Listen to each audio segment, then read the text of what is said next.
के लिए आज चुनाव आयोग ने दोनों पक्षों को कहा है। मैं हूं यासर मलिक। देश का फैब्रिक आप सोशल फैब्रिक खराब नहीं करें, ये हम तो रिक्वेस्ट ही कर सकते हैं। और आप देख रहे हैं अपना YouTube चैनल YS3 न्यूज। पर आज जिस प्रकार से इसने मेरे परिवार पे हमला किया है, मैं भारतीय जनता पार्टी की ओर से इनके साथ डिबेट में नहीं बैठूंगा। आप डिबेट चलाइए।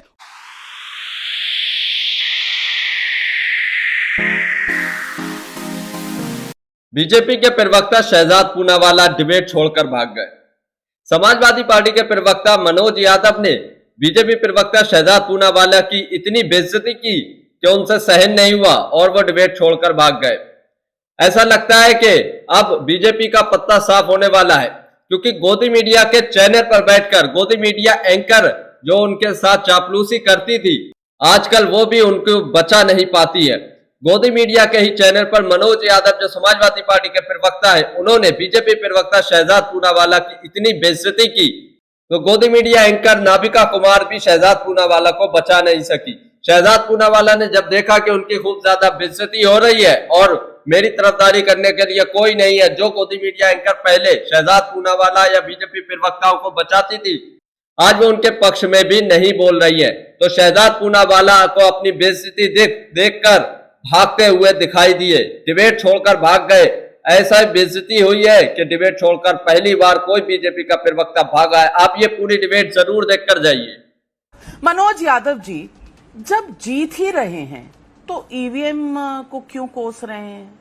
ये कांग्रेस पार्टी आपके साथ उतना कॉन्फिडेंस क्यों नहीं रख पा रही जितना अखिलेश जी को है? अखिलेश जी जो कह रहे हैं एक थी बीजेपी, ये भारतीय जनता पार्टी का आगे से डेफिनेशन हो जाएगा, तो ये कांग्रेस पार्टी इतनी डरी क्यों हुई है? रोज ईवीएम का एक नया बहाना क्यों खड़ा कर देती है? क्योंकि मल्लिकार्जुन खड़गे ने जो सवाल पूछे थे इलेक्शन कमीशन से, चीफ इलेक्शन कमिश्नर ने उनको जवाब दिया है, 3 एनेक्स्चर लगाए, उसमें सारे सवालों के जवाब है।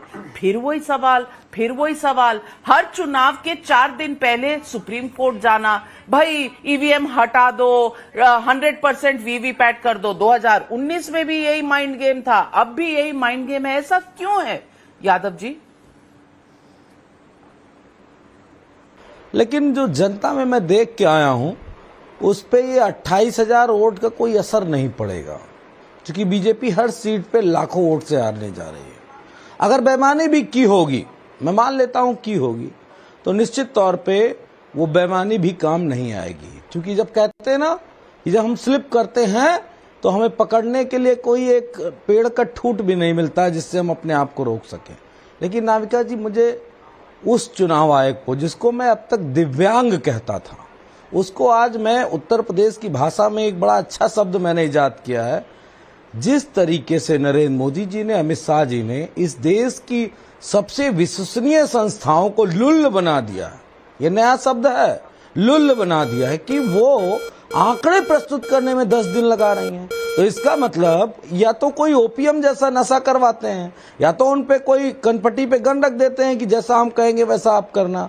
तो ये देश में अविश्वसनीयता जो बढ़ रही है, इस पे निश्चित तौर पे नरेंद्र मोदी को, चुनाव आयोग को और जितने भी लोग हैं सबको जवाब देना पड़ेगा। लेकिन एक बात और भी मैं आपको बता दूं, जो आपके दर्शक सुनना चाहते हैं, अगर किसी तरीके की चुनाव आयोग ने हेराफेरी की या कोई इस तरह का काम किया, तो जनता बैठी है क्रांति करने के मूड में। क्योंकि मैं जनता में जो खुशबू सूंघ के आया हूं, वो परिवर्तन की है, बदलाव करने की है। और अगर जनता बदलाव करना चाहती है तो कोई इलेक्शन कमीशन, कोई प्रधानमंत्री, कोई गृह मंत्री, उसकी कोई ताकत नहीं है, क्योंकि इस पूरी दुनिया में भारत की ताकत भारत की जनता है। तो इसलिए हम तो एक ही बात कहेंगे, नरेंद्र मोदी जी, कोई अनावश्यक बात मत करिए। आप चुनाव लड़ रहे हैं, अपने काम पे वोट मांगिए। लेकिन दुर्भाग्यपूर्ण तो ये है नाविका जी, देश के प्रधानमंत्री जिन बहनों को 3 तलाक पे निजात दिलाई थी, उनके भाइयों के अगर कहीं गलती से भी सर्टिफिकेट आरक्षण के बन रहे हैं तो मोदी जी को बड़ा दर्द है। तो क्या नरेंद्र मोदी जी को सिर्फ बहनों से प्यार है, भाइयों से नहीं प्यार है? खैर, जितना भी इस देश के इतिहास में लिखा जाएगा और जब जब ईवीएम का जिक्र चलिए, होगा, किन भाइयों जब से प्यार है, कभी किन बहनों से देश में कोई इस बात चर्चा होगी, पर लौट कर आती हूं, लेकिन मनोज यादव जी, पे संवैधानिक संस्थाओं के लिए जो आपके शब्द हैं, मुझे लगता है इन शब्दों पर पुनर्विचार करना चाहिए। और मैं ये भी पूछूंगी, ये वोटर टर्नआउट का ऐप आपके पास है या नहीं? अगर आपके पास ये वोटर टर्नआउट का ऐप है तो इसमें आपको रियल टाइम में सारे अपडेट होने वाली चीजें दिख जाएंगी। लेकिन आपको पढ़ने लिखने से तो मतलब है नहीं, नंबर देखने से मतलब है नहीं, आपको सिर्फ लोगों के मन में कहीं ना कहीं डाउट पैदा करना है। और आप कह रहे हैं फिर जब चुनाव हो जाएंगे, अगर हम हारेंगे तो जनता जो है जो करना चाहेगी करेगी, कोई संस्था फिर कोई मायने नहीं रखती। बल्कि मैं तो कहूंगी कि आप ऑलमोस्ट ये कह रहे हैं कि देश में अराजकता फैले और आप इसकी तरफ प्रोत्साहन कर रहे हैं, जो बहुत डेंजरस गेम है। लेकिन शहजाद पूनावाला, नाविका जी, मैं एक बात क्लियर कर दूं, सुन लीजिए, ये आज मैं डर अपनी किस बात बात पूरी का? कर दूं। ये 2019 के चुनाव, मैं आऊंगी मनोज जी, मैं आऊंगी मनोज जी आपके पास। लेकिन शहजाद पूनावाला, 2019 के चुनाव से पहले 4 दिन पहले ईवीएम का, वीवीपैट का रोना था। इस चुनाव में फिर से, तब भी सुप्रीम कोर्ट का वर्डिक्ट आया था, अब भी सुप्रीम कोर्ट का वर्डिक्ट आया है। इलेक्टोरल रोल्स की भी चर्चा होती है, उसमें भी सुप्रीम कोर्ट जाते हैं, सुप्रीम कोर्ट वापस भेज देता है, लेकिन फिर भी ये मुद्दा उठाना है। मैं पूछना चाहती हूं, क्या ये आदत हो चुकी है या ये अब हार का डर सता रहा है, इसलिए वापस ईवीएम का बहाना उजागर हो रहा है? देखिए नाविका जी, पहले 2 फेज के बाद ये लोग पस्त हुए, दूसरे 2 फेज के बाद ये लोग ध्वस्त हुए और अब इनका सूर्यास्त हो चुका है 5वें फेज के बाद। तो जनता ने जिसको लुल बना दिया है 14 में, 17 में, 19 में, 22 में, 23 में, उनका मानसिक संतुलन इस प्रकार से हो जहां पर कि वो संवैधानिक संस्थाओं पर इस प्रकार का कुठाराघात करे, ये कोई अस्वाभाविक बात नहीं है। ये एक्सपेक्टेड लाइंस पर कर रहे हैं, क्योंकि ईवीएम तो बहाना है, अपने परिवार को हार से तो बचाना है ना। नाविका जी, इनसे पूछिए, क्योंकि तो आपने बताया कि वोटर ऐप में तो आता ही है। 2019 में भी 7, 8, 9% का डिफरेंस था, 2014 में भी, उस समय पर कंप्लेंट नहीं किया था। आज कंप्लेंट कर रहे जब 2 या 3% का डिफरेंस है।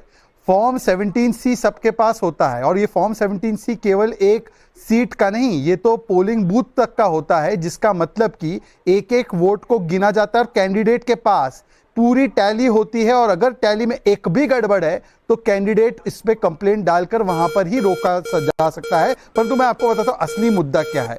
असली मुद्दा है कि आपको ध्यान डाइवर्ट करना है, और वो किससे? आज पश्चिम बंगाल के हाईकोर्ट ने एक बहुत महत्वपूर्ण निर्णय सुनाया है।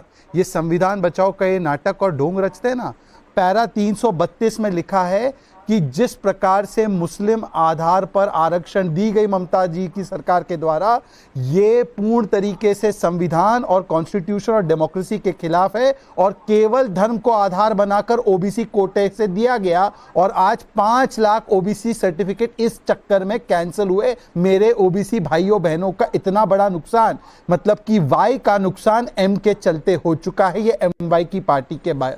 और ये कोई पहली बार नहीं है, ये बार बार कर्नाटका, आंध्रा, केंद्र में बाकी जगह पर भी मुस्लिमों को आरक्षण देने के चक्कर में संविधान का शरीर नष्ट करना और ओबीसी एससी एसटी के कोटे से देने की बात। देखिए, अगर नाविका जी कोई ऐप है, कहीं पे आंकड़े हैं और आप चाहती हैं या देश जानना चाहता है और जान सकता है, तो ये चुनाव आयोग को जो मैंने शब्द कहा है वो गलत थोड़ी नहीं कहा, बिल्कुल सही मैंने कह दिया। तो उसको 11 दिन क्यों लग रहे हैं भैया? या कोई नशा वसा कर देते हैं, जैसे उत्तर प्रदेश में नशे का चलन भी बहुत तगड़ा है, अब तो बोरे में पकड़ी जाने लगी है, वो पता नहीं क्या चिलम उलम टाइप का नशा होता है। तो चुनाव आयोग को कौन सी आपने बूटी सुंघा दी है जो 11 दिन लग जाते हैं? इस पे अगर हम सवाल उठा रहे हैं तो आप क्यों प्रोटेक्शन के लिए खड़े हो गए? चुनाव आयोग के आपके मामू का है क्या जो आपको दर्द हो रहा है? आप भी चुनाव आयोग से कहो ना कि क्यों 11 दिन लगवा दिए भाई, क्यों लगवा दिए? अपने मामू के प्रोटेक्शन में आप खड़े हो गए, ये बात भी तो जनता जानना चाहती है। हमें आपत्ति है, आपको क्यों नहीं आपत्ति है? क्या कोई खालू वाला भी रिश्ता है क्या? अगर शहजाद पूनावाला जी आप जवाब देने असक्षम है तो फिर मैं नाविका। क्या कहूं? ये मुझे समझ नहीं आया। नाविका, ये नाविका, किस मुझे तरह जवाब की- देने दीजिए। ये नाविका, किस तरह उन्होंने की मेरे भाषा और परिवार ये को क्या किया। आरोप है? मामू है, नाविका, खालू मेरे है, परिवार को मुझे इन्वोक नहीं किया, पता मुझे कि इस जवाब तरह देने की दीजिए। भाषा कभी किसी ने मेरे जवाब- इस्तेमाल की हो मुझे जवाब देने चुनाव दीजिए। आयोग की तरफ। मुझे जवाब देने दीजिए। लेकिन मैं मुझे सिर्फ जवाब इतना देने कहती हूं दीजिए। कि ये कोई भी ऐप नहीं है। ये ऐप एक नाविका। संवैधानिक संस्था ने लगाई है। आपको मोदी पर विश्वास नहीं नाविका। है, आपको संस्थाओं पर विश्वास नहीं है, आपको ईवीएम पर विश्वास नहीं है, आपको तो किसी चीज पर विश्वास नाविका। नहीं है। तो किसी चीज पर विश्वास नहीं होगा तो सिस्टम चलेगा कैसे, ये मैं नहीं देश जानती। में लेकिन आदरणीय लेकिन प्रधानमंत्री मैं आ रही हूँ शहजाद जी, नहीं, बिल्कुल आ रही हूँ आपके नाविका पास। जी, लेकिन नाविका पहले जी, तहसीन प्रधानमंत्री पूनावाला जी से उनको पूछना पैदा चाहती करते हैं हूँ। देश। तहसीन पूनावाला जी, बस दो सवाल है मेरे। यदि आप उनको मेरे मामू और खालू पर जाने का अधिकार देती हैं और मेरी बात नहीं ओके सुनती हैं। शहजाद जी, अरे हम भी ओके शो में हैं, काउंटर। हम क्यों है शो में? नाविका, उन्होंने ओके मेरे परिवार काउंटर पर हमला किया है। काउंटर। मनोज जी शांत। नाविका, उन्होंने व्यक्तिगत टिप्पणी की है। अब देखना मुझे शहजाद उम्मीद है पूनावाला कि अगर डिबेट ऐसी छोड़कर व्यक्तिगत भाग जाएंगे, टिप्पणियां स्वीकारती क्योंकि नहीं अब है, उनके तो पास मुझे कोई बोलने का जवाब मौका तो होगा देंगे। नहीं। तो डिबेट से धन्यवाद। भागने के अलावा उनके पास कोई नाविका। काम नहीं। डिबेट छोड़कर भागने वाले हैं। बिल्कुल पूरी शहजाद जी, डिबेट जवाब देखिए। दीजिए। नाविका, अब मैं आपसे चाहूंगा कि मेरी बात को आने दिया जाए, ना कि बीच में हस्तक्षेप हो। नाविका, जिन लोगों ने देश को, मुख्यमंत्री पद को और पार्टी के अध्यक्षता के पद को अपने बाप की जागीर समझ के रखा हो, उनको लगता है संवैधानिक संस्था जो देश की संस्था है उसके बचाव में बोलना मतलब अपने मामू और खालू के लिए बोलना। क्योंकि आप लोग अपने चाचा और भतीजे के आगे देख नहीं पाते, इसलिए देश की संस्था, देश की सेना, देश के राम मंदिर पर आप लोग कुठाराघात करते हैं। क्योंकि तुम्हें तुम्हारे बाप की और तुम्हारी मां की और तुम्हारे चाचा की और तुम्हारे भतीजे के अलावा तुम्हारी आंखों में मोतिया मिल रहा है परिवारवाद का। इसीलिए अपनी हैसियत पे रहो। और मनोज यादव, ये बताओ कि मुसलमानों को छीन कर जो दिया है यादव समाज का, उस पर बोलने की तुम्हारी हैसियत है? तुम्हारे मामू का दिया है क्या मुसलमानों को? तुम्हारी खालू का दिया है क्या मुसलमानों को?